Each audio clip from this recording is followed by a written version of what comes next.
ચાલુ કરો. નમસ્કાર. જીડીપી ગણવાની ત્રણ મેથડો આપણે પૂરી કરી. ઇન્કમ, પ્રોડ્યુસર અને એક્સપેન્ડિચર. હવે જીડીપીની ત્રણ મેથડો ભણ્યા પછી તમારા અંદર હંમેશા એક એવો ખ્યાલ આવતો હશે કે ખરેખર જો દેશની અંદર ગુડ્સ એન્ડ સર્વિસનું પ્રોડક્શન સારું થશે અને એનું એક્સપોર્ટ થશે તો દેશનો આર્થિક વૃદ્ધિ પણ થશે, અને જો એનાથી આપણે બેઝિક નેસેસિટી આપણે પૂરી કરીશું કે કેપિટલ ઇન્વેસ્ટમેન્ટ કરીશું તો દેશનો આર્થિક વિકાસ પણ થઈ શકે છે. પણ એના માટેનો એક નાનો ટોપિક છે જેની હું તમારી સાથે ચર્ચા કરું છું, અને એ આપણને ખબર હોવી જોઈએ. કારણ કે આપણે બધા જાણીએ છીએ કે સેવિંગ વ્યક્તિ જોડે હશે, બરાબર. જો સેવિંગ હશે એનો મતલબ વ્યક્તિ બચત કરતો હશે, એની પાસે બચત હશે તો બચતમાંથી એ ઇન્વેસ્ટમેન્ટ કરતો હશે,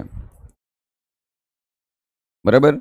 કારણ કે આપણે જાણીએ છીએ કે માન લો બેંકની અંદર આપણે પૈસા મૂકીએ છીએ તો એ આપણું સેવિંગ્સ છે, પણ જ્યારે એ લોન સ્વરૂપે કોઈ વ્યક્તિ જોડે જશે, બરાબર, ત્યારે ઇન્વેસ્ટમેન્ટ હશે, એક રોકાણ હશે, જેને આપણે મૂડી રોકાણ એવું કહીએ છીએ, બરાબર. મૂડી રોકાણ એવું કહીએ છીએ.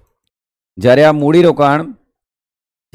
રોકાણ કોઈ નવો ઉદ્યોગ સ્થાપવામાં વપરાશે, બરાબર, કોઈ બિઝનેસ એક્સપાન્શનમાં વપરાશે, તો એ મૂડીરોકાણના લીધે ઘણા લોકોને રોજગારી મળશે, રોજગારીનું સર્જન થશે, લોકોના હાથમાં મની આવશે, એટલે કે એ પછી ટેક્સ ભરતા થઈ જશે, કરદાતા બની જશે, બરાબર.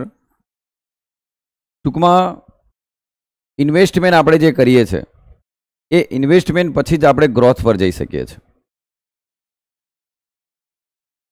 હવે દરેક દેશનું મોડલ અલગ અલગ હોય. કોઈ દેશ સેવિંગ પછી ઇન્વેસ્ટમેન્ટ પર જાય, ઇન્વેસ્ટમેન્ટ પછી ગ્રોથ રેટ પર જાય.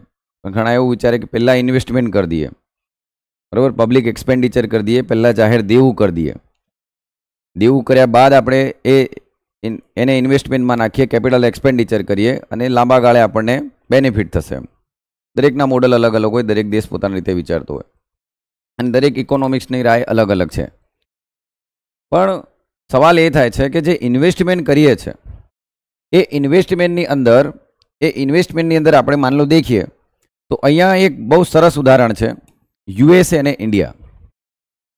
અહીંયા તમે દેખશો તો એવું વિચારો કે તમે માન લો કે કોઈ વસ્તુનું પ્રોડક્શન કરો છો તો તમારી સામે કોઈ મશીન છે.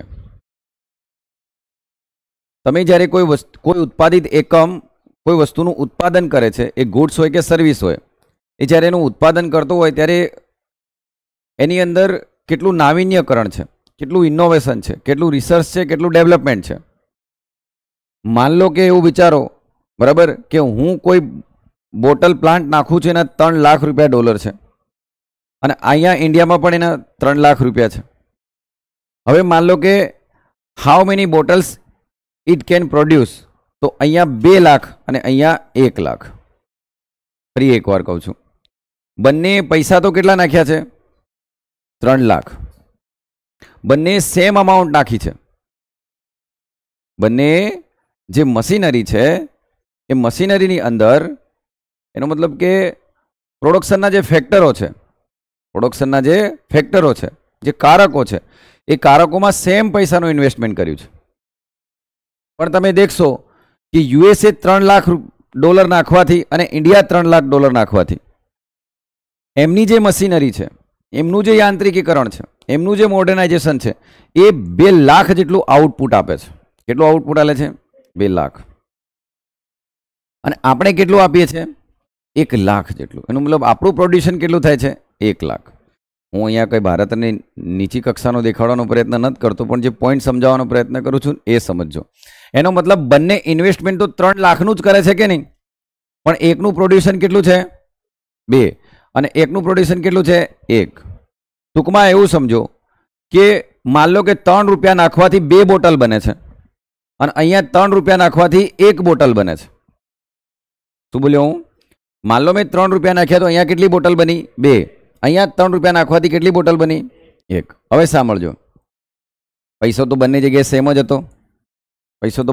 સેમ જ હતો કે નહીં એમ કહો, બરાબર.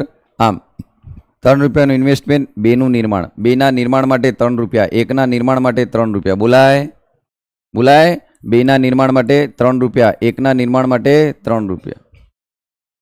બરાબર. મારું ઉત્પાદન કેટલું થયું? અહીંયા 2. અહીંયા મારું ઉત્પાદન કેટલું થયું? 1. આ સમજવાનું છે, ધ્યાનથી સમજવાનો પ્રયત્ન કરજો. બરાબર. એના પછી હું એક શબ્દ બોલું છું, તે કાયમ ઇકોનોમીની અંદર વપરાવાનો છે. એ કાયમ ઇકોનોમીની અંદર વપરાવાનો છે, એટલું યાદ રાખજો. બરાબર. એટલે આ વર્ડ્સને ધ્યાનથી સમજવાનો પ્રયત્ન કરજો. તો સાહેબ એવું કહે છે કે 2 આઉટપુટ માટે 3 રૂપિયા નાખ્યા, 1 આઉટપુટ માટે 3 રૂપિયા નાખ્યા. ટૂંકમાં સાહેબ એમ કહે છે કે જ્યારે હું 2નું પ્રોડ્યુશન કરું છું ત્યારે મારું ઇન્વેસ્ટમેન્ટ 3 છે, 1નું પ્રોડ્યુશન કરું ત્યારે મારું ઇન્વેસ્ટમેન્ટ. તો મને એમ કહો, આ બંનેનો રેશિયો દેખવા જાઉં તો આનો 1.5 થાય કે નહીં અને આનો 3 થાય કે નહીં? એનો મતલબ એમ થાય, એનો મતલબ એવો થાય કે 2 વસ્તુના ઉત્પાદન માટે 3 રૂપિયા ખર્ચું છું, 1 વસ્તુના ઉત્પાદન માટે 3 રૂપિયા ખર્ચું છું. એનો મતલબ આ પૂંજી નિર્માણ દર જે છે, જે કેપિટલ આઉટપુટ રેશિયો, શું કહેવાય? Capital output ratio. Capital output ratio, capital output ratio. એનો મતલબ કેપિટલ નાખ્યું એનું આઉટપુટ કેવું છે. તો અહીંયા કેપિટલ 3ની સામે આઉટપુટ કેટલું હતું? 2. અહીંયા કેપિટલ 3ની સામે આઉટપુટ કેટલું હતું? કેપિટલ એટલે મૂડી. મેં તો મૂડી જ ખર્ચી દઈ કે નહીં એમ કહું? સમજવાનો પ્રયત્ન કરો. હું એમ કહું છું કે મેં 1 માટે કેપિટલ એક્સપેન્ડિચર કર્યું. તો તમે ભણ્યા છો રાજકીય પોલિસીની અંદર કે સરકાર ફિસ્કલ પોલિસીની અંદર કેપિટલ એક્સપેન્ડિચર કરે કે નહીં? હવે એને કેપિટલ એક્સપેન્ડિચર કર્યું પણ એને સામે આઉટપુટ તો મળવું જોઈએ કે નહીં એમ કહું? તો એ જે કેપિટલ એક્સપેન્ડિચર કર્યા બાદ જે આઉટપુટ આવે છે એનો રેશિયો કેવો છે?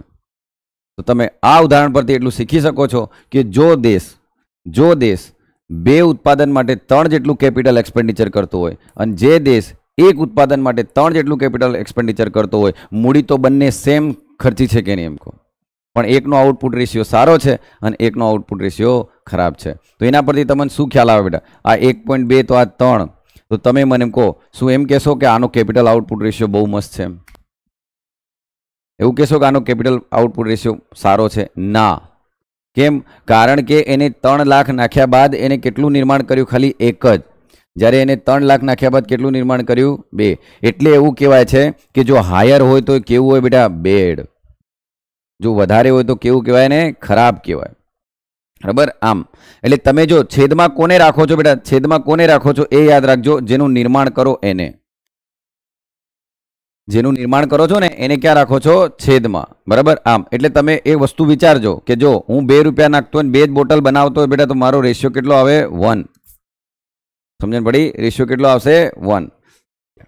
ટૂંકમાં કહેવાનો મતલબ એટલો છે, આમાં સમજવાની વસ્તુ એ છે કે જેમ જેમ તમારો કેપિટલ આઉટપુટ રેશિયો નાનો રહેશે ને, જેમ જેમ તમારો કેપિટલ આઉટપુટ રેશિયો નાનો રહેશે તો એ દેશની ઇકોનોમી એડવાન્સ છે એમ કહેવાય. એનો મતલબ ઓછા પૈસામાં પ્રોડક્શન વધારે છે. સમજણ પડે છે? ઓછા રૂપિયાના ઇન્વેસ્ટમેન્ટમાં પ્રોડક્શન વધારે છે. બરાબર. ઓછા રૂપિયાના ઇન્વેસ્ટમેન્ટમાં પ્રોડક્શન કેવું છે? વધારે છે. આમ તો એ દેશનો કેપિટલ આઉટપુટ રેશિયો, જો એના યંત્રોનો કેપિટલ આઉટપુટ રેશિયો સારો હોવો જોઈએ. બરાબર. આમ કારણ કે જે છે એ શામાં છે કે આપણે મૂડી નિર્માણમાં છે. બરાબર. આપણે શું કરવાનું છે? ઇન્વેસ્ટમેન્ટ કરવાનું છે, જેને મૂડી રોકાણ કહીએ છીએ. તો એ મૂડી રોકાણનો આઉટપુટ રેશિયો તો સારો હોવો જોઈએ ને. આમ તો એના માટે ક્લિયર? હું માનું ત્યાં સુધી આ તમને બધાને ખબર પડી ગઈ હશે. બરાબર. યાદ રાખવાનો પ્રયત્ન કરજો. બરાબર. કેમ કે આ જરૂરી છે. તમને એવું પૂછી શકે કે જો હાયર હશે, બરાબર, કેપિટલ આઉટપુટ રેશિયો, મૂડી નિર્માણ દર વધારે હોય તો સારું, તો વાક્ય કેવું પડે બેટા? ખોટું. સમજણ પડી? આમ એટલે યાદ રાખજો બેટા. હો, જેનું પ્રોડક્શન થાય એને ક્યાં રાખવાનું છે? આપણે છેદમાં.